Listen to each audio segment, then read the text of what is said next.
Hello friends, જેમ બે જય માતાજી। આજે આપણે બનાવીશું પાણીપુરી।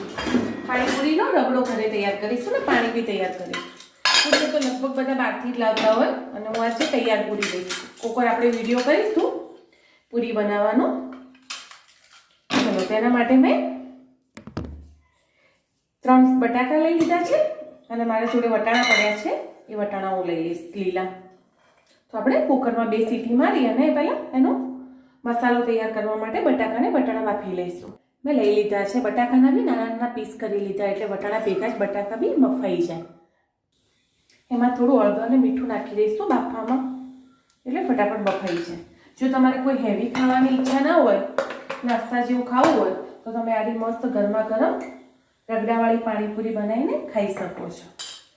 આપણે એનો કુકર બંધ કરી દઈશું અને ફટાફટ એનું પાણી બનાવી લઈશું। પાણી માટે આપણે ફુદીનો છે, આદુ છે, મરચાં એ બધું લઈ લઈશું સરખું કરીને। મેં ફુદીનો, કોથમીર, મરચાં લઈ લીધું છે બધું, એ હું જારમાં ભેગું ધોઈને એડ કરી લઈશ। કોથમીર, ફુદીનો, મરચાં બધું મિક્સ કરીશું અને એક એની મસ્ત પેસ્ટ બનાવીશું। આમાં જો તમને આદુનો ફ્લેવર ભાવતો હોય તો તમે આદુ બી લઈ શકો, અને આદુ નહીં ભાવતું એટલે મેં નથી લીધું। અને એને મિક્સરમાં પીસી લઈશું જ્યાં સુધી આપણા વટાણાના બટાકા બફાય ત્યાં સુધી। આમાં મેં ઠંડુ પાણી લઈ લીધું છે, 1 જણા માટે જ હું પાણીપુરીનું પાણી બનાવી રહી છું। એમાં આપણે સંચળ મીઠું એડ કરીશું અને થોડું અંદર ધાણા જીરુંને મિક્સ કરીને મેં ભર્યું છે મરી પાવડરને, એ મેં અડધું ઢક્કણ એડ કર્યું છે।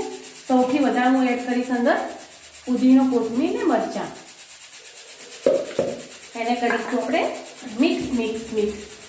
એનો ટેસ્ટ બહુ જ મસ્ત લાગે। આમાં લીંબુ નીચોઈશું, નોર્મલ મીઠું લઈ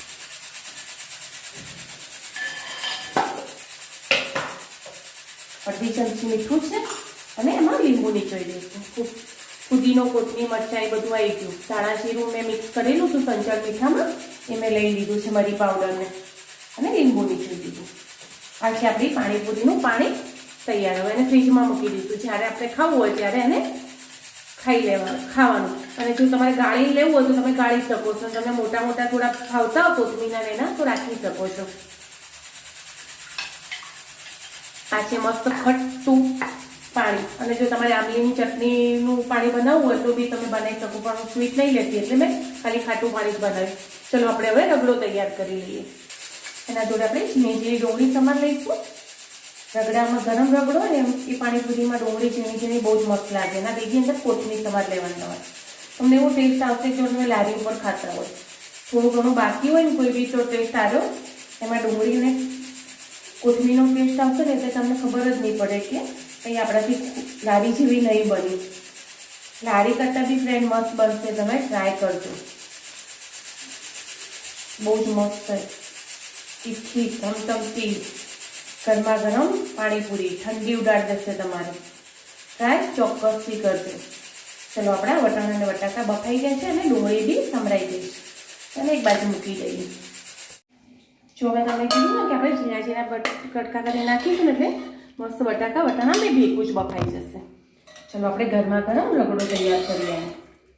આમાં તમારે રગડામાં બીજું કશું જ નહીં નાખવાનું, ખાલી સહેજ ગરમ મસાલો, ફુદીનાની જે આપણે પેસ્ટ બનાવી એ પેસ્ટ ચમચાથી આ રીતે ભરી લેવાનું।